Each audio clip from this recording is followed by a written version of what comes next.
तो hello guys, मेरा नाम है सौम और आप सभी देख रहे हो शॉर्ट्स यूट्यूब चैनल। तो गाइस, आज हम लोग पढ़ने वाले हैं यूनिट 1 का chapter 2, internet services and mobile technologies. तो गाइस, इस चैप्टर में हमने internet services, computer security, computer virus को कर लिया है। और इस वीडियो में मल्टीमीडिया एंड इट्स एप्लीकेशन और माइक्रोसॉफ्ट एसेस को देखेंगे। तो let's start. Multimedia and its application का multimedia. Multimedia is a system which has the capability to integrate two or more types of media such as text, graphics, animation, audio and video.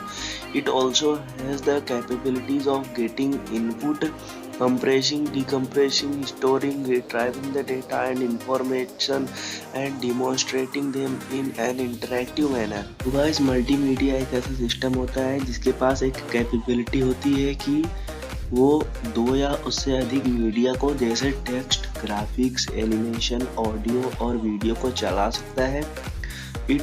और इसके पास ये भी capability होती है कि ये input, डिजिटिंग, compressing, डीकंप्रेसिंग, storing और डेटा को भी रिट्राइव कर सकता है, उसके इंफॉर्मेशन को डिमॉन्स्ट्रेट कर सकता है। डिमॉन्स्ट्रेट करना मतलब प्रदर्शन करना, दिखाना, किसी भी चीज को उभर के दिखाना, और उसको इंटरेक्ट मैनर में करता है। अब है next CD-ROM। CD-ROM is used to store data and information in the multimedia technology. It also called multimedia CD. CD-ROM data को स्टोर करने के लिए या इंफॉर्मेशन को मल्टीमीडिया टेक्नोलॉजी के द्वारा स्टोर करने के लिए यूज किया जाता है, और इसे हम मल्टीमीडिया CD के नाम से भी जानते हैं।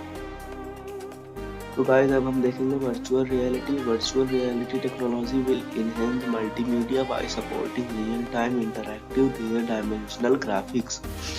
तो गाइस, वर्चुअल रियलिटी का टेक्नोलॉजी मल्टीमीडिया को सपोर्ट करता है, उसके रियल टाइम को इंटरैक्ट करके उसके सपोर्ट को बढ़ाता है, जो कि डायमेंशनल ग्राफिक्स के द्वारा करता है। अब नेक्स्ट हम माइक्रोसॉफ्ट एसेस में देखेंगे data and information. Data consists of raw fact and figures. Data consists of letter, sound, image or video. Within the computer, processed data is known as information. Using a database program or software, they are converted into the meaningful result called information. तो guys, जो data होता है वो raw fact को, figure को, और जो data होता है वो लेटर को, साउंड को, इमेज को और वीडियो को कंप्यूटर में कंसिस्ट करता है। और जो उसका प्रोसेस्ड डेटा होता है वो इंफॉर्मेशन के नाम से जाना जाता है। और इसी डेटाबेस प्रोग्राम को यूज करके या सॉफ्टवेयर को यूज करके इन्हीं डेटा को एक मीनिंगफुल रिजल्ट में कन्वर्ट किया जाता है, जिसे हम इंफॉर्मेशन कहते हैं। अब नेक्स्ट हम देखेंगे database. A database is an organised collection of structured information और data typically stored electronically in a computer system. A database is usually controlled by a database system DBMS। तो गाइस, जो database होता है वो collection है organised data का, और ये इंफॉर्मेशन का एक स्ट्रक्चर होता है या डेटा का, जो कि इलेक्ट्रॉनिकली स्टोर किया जाता है कंप्यूटर सिस्टम में। और डेटाबेस होता है वो कंट्रोल किया जाता है डेटाबेस मैनेजमेंट सिस्टम के द्वारा, यानी DBMS के द्वारा। ये गाइस इंपॉर्टेंट पॉइंट है, मैंने हाईलाइट कर दिया है। Advantage of database. तो हम एडवांटेज देखेंगे डेटाबेस का। डेटाबेस से सेव द डाटा। जो डेटाबेस होता है वो डाटा को सेव करके रखता है। Data can be stored in a small area और स्पेस इन कंप्यूटराइज्ड डेटाबेस। जो डेटा होता है वो स्मॉल एरिया, स्मॉल इसमें स्टोर किया जाता है, वो भी डेटाबेस कंप्यूटर में। Database protect from unauthorised access and use of data. जो डेटाबेस होता है वो अनऑथराइज्ड एक्सेस को प्रोटेक्ट करता है और डेटा को किसी को चुराने नहीं देता है। It saves data from being lost, और ये डेटा को लॉस्ट होने से बचाता है। अब नेक्स्ट हम देखेंगे ऑब्जेक्ट ऑफ MS एसेस। अब इसमें पहला है टेबल।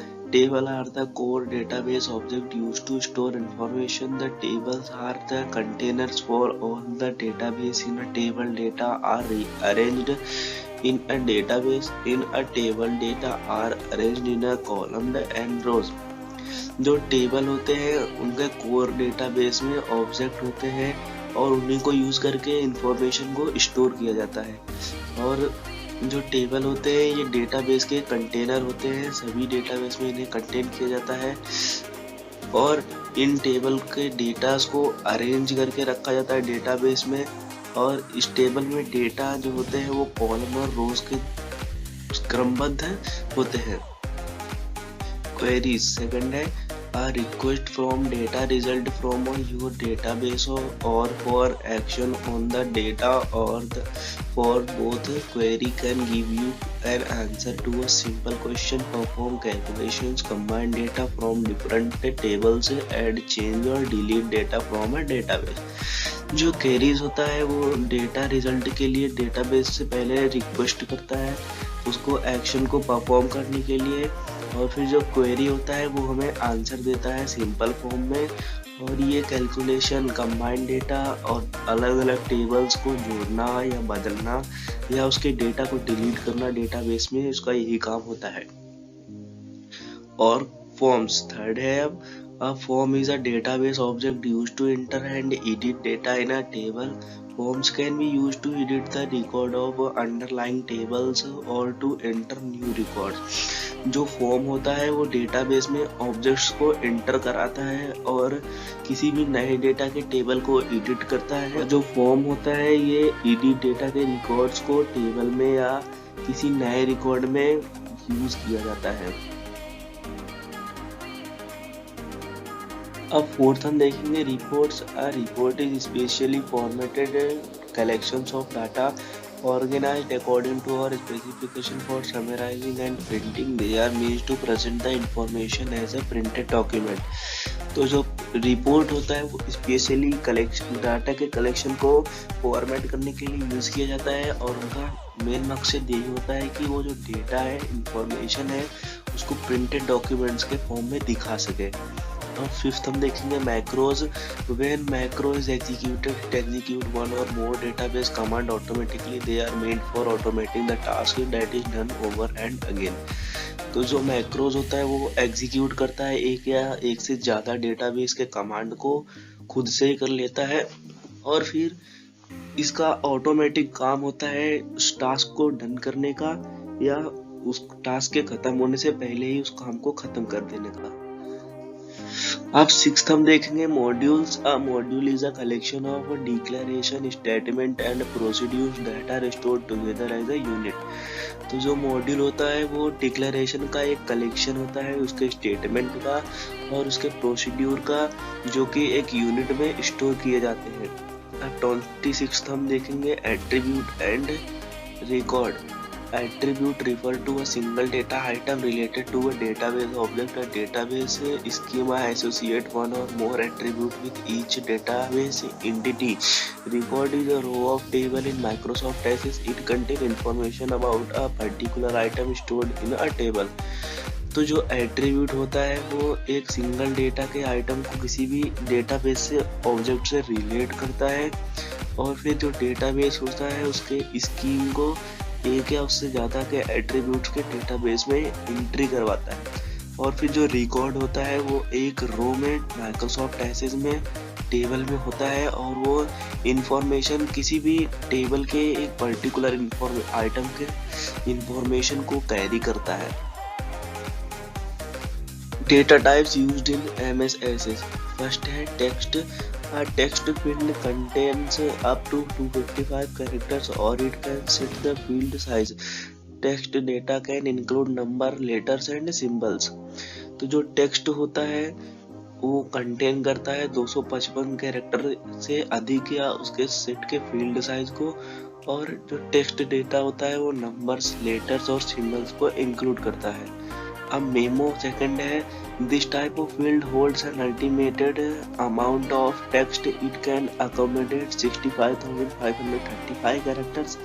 जो मीमो होता है इस फील्ड में गाइस अल्टीमेट अमाउंट टेक्स्ट को कंट्रोल करता है और ये 65,535 कैरेक्टर से अधिक टेक्स्ट को कंट्रोल कर सकता है। थर्ड है number. This type of fields allows only the numbers to be entered. तो जो इस टाइप के फील्ड होते हैं वो नंबर्स को केवल अलाउ करते हैं कि वही डेटा इसमें एंट्री किए जाए। अब फोर्थ है गाइस डेट एंड टाइम।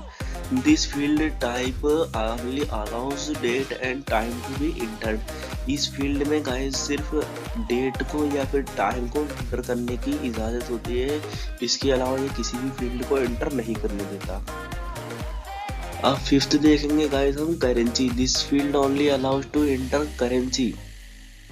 तो जो करेंसी की फील्ड होती है गाइस, ये सिर्फ करेंसी को मतलब कि डॉलर, रुपए, यूरो जितने भी होते हैं, सिर्फ उन्हीं फील्ड्स को ये अलाउ करती है कि उसी डेटा के एंट्रीज में किए जाए।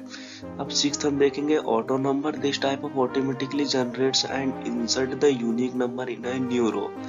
तो जो ऑटो नंबर होता है ये ऑटोमेटिकली जनरेट कर लेता है और इंसर्ट करता है कि यूनिक नंबर को भी एक नए रो से। तो अब हम सेवंथ देखेंगे यस और no. It allows the user to select yes और no when completing the field. तो गाइस यस और नो का काम यही होता है कि जब यूजर का काम डन हो जाए तो वो यस और नो करके उसकी जानकारी दे सके कि हाँ ये काम डन हो चुका है। अब एट्थ हम देखेंगे only object. It allows to link the binary data और फाइल्स। तो गाइस जो ओनली ऑब्जेक्ट होता है ये सिर्फ बाइनरी डेटा और फाइल्स को लिंक करने के लिए अलाउ करता है। अब हम देखेंगे गाइस फॉर्म्स। 27th है form object. Form object is an interactive that allows the user to input, edit और view data from in your database to create a form और a table using wizard. Following steps should be taken. तो guys जो form होता है ये interfere होता है और ये अलाउ करता है यूजर को इनपुट में एडिट करने के लिए या देखने के लिए डेटा को डेटाबेस से, और ये एक फॉर्म को टेबल के रूप में क्रिएट करता है विजार्ड को यूज करके, जो कि यहाँ फॉलोइंग स्टेप्स में दिखाए गए हैं। अब step 1 in the database window click from the tab under object. अब जो डेटाबेस के विंडो में होता है उसको टैब करके ऑब्जेक्ट को इंटर किया जा सकता है। Step 2 click the new button on the database window toolbar. अब स्टेप 2 में हम न्यू बटन, डेटाबेस की न्यू बटन को विंडो के टूल बार से हम क्लिक करेंगे। अब थर्ड स्टेप में in the new form dialog box click on the form wizard option. अब हम नए फॉर्म डायलॉग बॉक्स को ओपन करेंगे और उसमें विजार्ड ऑप्शन को ढूंढेंगे। Step 4 click the name of the table that you want to base your form on.